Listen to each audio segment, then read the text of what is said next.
धाकड़ खबर, बेखौफजुबां, बेबाक अंदाज। धाकड़ खबर के न्यूज रूम से मैं आपके साथ हूं अकरम रईस खान। उत्तर प्रदेश में बुलडोजर सरकार द्वारा खूब चलाया जा रहा है। कभी किसी का दुकान तोड़ी जा रही है, कभी किसी का मकान तोड़ा जा रहा है, कभी किसी का प्रतिष्ठान तोड़ा जा रहा है। तमाम तरफ से तस्वीरें आती हैं कि आदित्यनाथ योगी का आदेश हो गया कि ढा दीजिए। प्रशासन जाता है, ढा देता है, तमाम नियम कानूनों को ताक पे रख के। ये अलग बात है कि सुप्रीम कोर्ट तक से ऐसे मामलों में लताड़ पड़ चुकी है, लेकिन फिर भी बुलडोजर रुकने का नाम नहीं ले रहा है। आप जब इस पे अध्ययन करेंगे तो आप पाएंगे कि बुलडोजर उन्हीं लोगों पे चल रहा है जो दो तरीके के विपक्षी हैं इस सरकार के या भाजपा के। एक जो पॉलिटिकल विपक्षी हैं, यानी कि राजनीतिक विपक्षी हैं, उनके मकानों दुकानों पर चलाया जा रहा है, बिल्डिंगों पर चलाया जा रहा है। दूसरे वो लोग जो इस सरकार का विरोध करते हैं, जैसे सीए का विरोध करने वालों पर, एनआरसी का विरोध करने वालों पर, या विकास दुबे टाइप के जो लोग हैं उनके मकानों पर बुलडोजर चलाया जा रहा है। हालांकि कोई नियम कानून नहीं है ऐसे बुलडोजर चलाने का, लेकिन तोड़ दें। सरकार है साहब, 310 विधायकों के साथ सरकार चला रहे हैं, जो चाहे वो कर सकते हैं। आपने ताज़ा बयान उनका देख के लिया होगा। उन्होंने कहा सेकुलरिज्म जो है वो भारत की जो संप्रभुता है, भारत का जो विकास होना है पूरी दुनिया में, हिंदुत्व के लिए सबसे बड़ा खतरा है। अब बताइए, देश में पेट्रोल कितना महंगा बिक रहा है, क्या सेकुलरिज्म की वजह से बिक रहा है क्या जी? गैस कितनी महंगी बिक रही है, सेकुलरिज्म की वजह से बिक रही है क्या जी? क्या जीडीपी नीचे जा रही है, सेकुलरिज्म की वजह से जा रही है? क्या किसानों पर जो काले कानून थोप रहे हो वो सेकुलरिज्म की वजह से थोप रहे हो? देश की जो अर्थव्यवस्था होगी है बेरोजगारी के मामले में, वो क्या सेकुलरिज्म की वजह से होगी? लेकिन कुछ ना कुछ तो चाहिए, हिंदू मुस्लिम करना है, कोई ना कोई नया प्रोपेगेंडा एजेंडा लाना है, ये इनकी आदत है। लेकिन मैं आपको बताने जा रहा हूं कि बुलडोजर जब चलने लगे दरगाहों की तरफ, धार्मिक स्थलों की तरफ, मज़ारों की तरफ, तो सवाल उठना लाजमी होता है कि क्या ये बुलडोजर अब बेकाबू हो चुका है। हमने देखा रामपुर में वहाँ के डीएम रहे अंजय कुमार जो थे, उन्होंने एक जंजीर शाह के मज़ार को तुड़वा दिया। इसके बाद पूरा एक हंगामा खड़ा हो गया।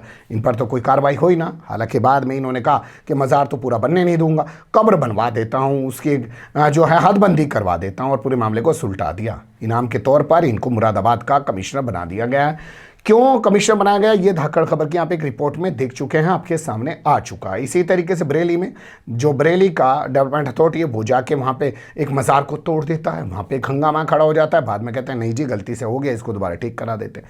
अब ऐसी तस्वीर हमारे पास गोरखपुर से आ रही है। गोरखपुर में एक दरगाह है जिसको बताया जाता है कि मुबारक खां शहीद जो हैं उनका ये मज़ार है। इसको तोड़ने पर सुप्रीम कोर्ट ने फौरी यानी कि तुरंत प्रभाव से रोक लगा दी है। साफ कहा कि इसमें कोई तोड़ फोड़ नहीं की जाएगी। तो मैं आपसे कह रहा हूँ, बार बार सुप्रीम कोर्ट से फैसला आ जाते हैं, लेकिन सरकार रुकने का क्या नाम लेती है? नहीं रुकती ना, चलती रहती है, उसका बुलडोजर चलता ही रहता है। जस्टिस नवीन सिन्हा और उनके साथ जस्टिस कृष्ण मुरारी की बेंच ने योगी सरकार को यानी कि यूपी सरकार को आदेश जारी किया है कि गोरखपुर में स्थित जो मज़ार है मुबारक खान साहिब का, शहीद मुबारक खान साहिब का, उसको तुड़वाने पर फ़ौरन रोक लगा दी जाए, उसमें तोड़फोड़ ना की जाए, और नोटिस जारी करके जवाब तलब कर लिया है। अगली सुनवाई तक इस मामले में सरकार को अपना जवाब दाखिल करना होगा। अब यहाँ बताते हैं कि बुरा मामला है क्या और सुप्रीम कोर्ट क्यों पहुंचा। तो 10 फरवरी का 2021 का पहले एक मामला देख लीजिए जो इलाहाबाद हाईकोर्ट से जुड़ा हुआ है। वहाँ पे इस मामले को ले जाया गया, लेकिन हाईकोर्ट से जब कोई राहत नहीं मिली तो इस मामले को लेकर सुप्रीम कोर्ट जाया गया, और सुप्रीम कोर्ट ने अब इनको राहत दे दी है। क्या है पूरा विवाद वो भी आपको बताऊँगा, लेकिन उससे पहले ये भी जान लीजिए कि ये सब हो क्यों रहा है। पहले रामपुर में, फिर बरेली में, और अब गोरखपुर में। क्या जानबूझकर किसान आंदोलन के दौरान इस तरीके की तस्वीरें उभारी जा रही हैं कि कहीं मज़ार और दरगाहों को तोड़ दिया जाए और बवाल हो जाए, और फिर उसका सीधा सीधा असर जो है किसान आंदोलन पे भी हो, उसको आसानी से कुचला जा सके।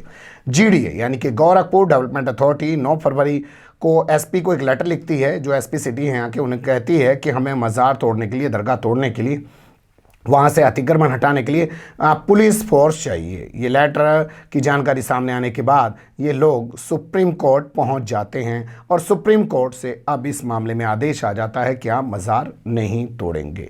अब पहले आपको कुछ कानूनी चीज़ें बताते हैं, फिर आपको बताएंगे कि आखिर इस मज़ार का मसला है क्या, और कोशिश करेंगे किसी बड़ी शख्सियत से बातचीत करें और आपके सामने तमाम चीज़ों को रखें, क्योंकि खुद सर्च करके तमाम चीज़ें निकल ना पाती हैं। जी पुराना मामला है। उत्तर प्रदेश सार्वजनिक परिसर अधिनियम, ये कानून है, इसको दोबारा आप नोट करते हैं क्या, कागज़ पेन लेके। उत्तर प्रदेश सार्वजनिक परिसर अधिनियम है जो 1972 में बना है। उसका जो एक प्रावधान है उसके तहत अनाधिकृत जो लोगों की बेदखली है, यानी कि ऐसी संपत्तियां जो सार्वजनिक स्थल पर बनी हुई है और उनका अनाधिकृत रूप से वहाँ पे कब्जा है, उनकी बेदखली करने के लिए वहाँ पे तोड़फोड़ की जाती है, वहाँ से उसको इंक्रोचमेंट को, यानी कि इनके तौर पर के अवैध कब्जे को वहाँ से हटा दिया जाता है। उसी के चलते ये सब किया जा रहा था, जिस पर फिलहाल सुप्रीम कोर्ट ने रोक लगा दी। अब आपको बताते हैं ये मामला है क्या। देखिए, मामला जैसे मैंने आपको बताया, मुबारक खान साहब शहीद जो हैं उनकी दरगाह है, ये गोरखपुर के अंदर बताया जा रहा है। ये दरगाह जो है मस्जिद भी है यहाँ पे और ईदगाह भी है यहाँ पे, ये बताया जा रहा है। ईद की नमाज और बकरीद की नमाज के दौरान इसके जो दक्षिणी हिस्से हैं जो मकबरे के, वहाँ पे भी लोग नमाज पढ़ते हैं। ये एक मुद्दा निकल के आ रहा है, यानी कि मुसलमानों का ये कहना है कि इस पे लंबे अरसे से नमाज होती आ रही है, इसको अवैध नहीं बताया जा सकता, इस पर अवैध कब्जा नहीं है। लेकिन इसके अलावा इस पर कुछ और भी विवाद है, वो भी जान लीजिए। 1959 का मामला बताया जा रहा है कि एक सरकारी स्कूल के प्रिंसिपल थे, उन्होंने इस जगह पर सवाल उठाया कि ये जगह इनकी नहीं है, ये इस पर नमाज कैसे अदा कर रहे हैं, यहाँ ये कब्जा कैसे कर सकते हैं, यहाँ ये कैसे रह सकते हैं। तो ये तमाम सवाल उन्होंने उठाया और इस पूरे मामले को लेकर जो है यहाँ के आने जाने पर रोक लगा दी, बाड़ेबंदी कर दी, तार बांध दी। इस पूरे मामले को लेकर सिविल सूट तो नहीं दाखिल किया गया, लेकिन मुंसिफ कोर्ट में जाया गया। मुंसिफ कोर्ट ने इस पूरे मामले पर फैसला इनके हक में दिया और कहा कि रास्ता खुलवा दीजिए।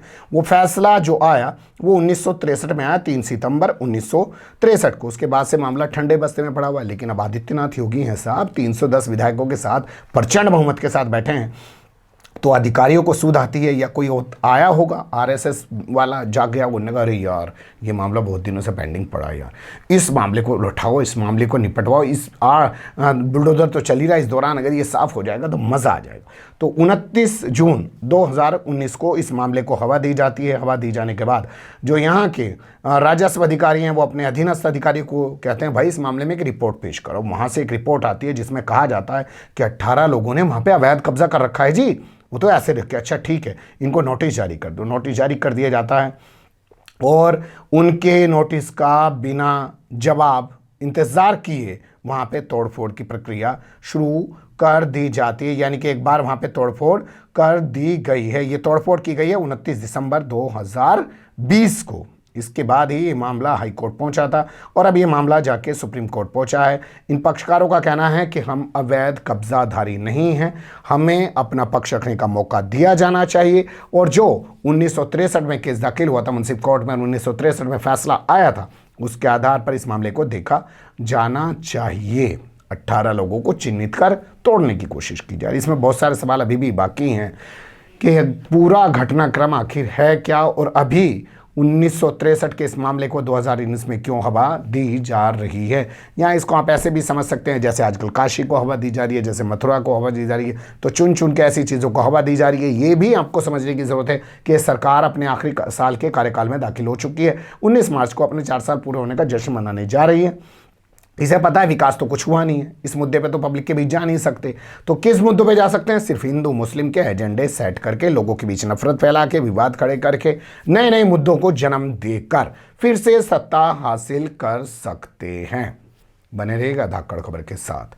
फिलहाल कमेंट्स के रूप में आप लोग अपनी राय दे सकते हैं, खबर को लाइक कर सकते हैं, चैनल को सब्सक्राइब कर सकते हैं और ज़्यादा से ज़्यादा हमारी खबरों को शेयर कर सकते हैं। फिर ऐसे ही किसी सुलगते हुए उलझते मुद्दे लेकर मैं आपके सामने हूँगा हाजिर। फिलहाल अभी मुझे दें इजाज़त।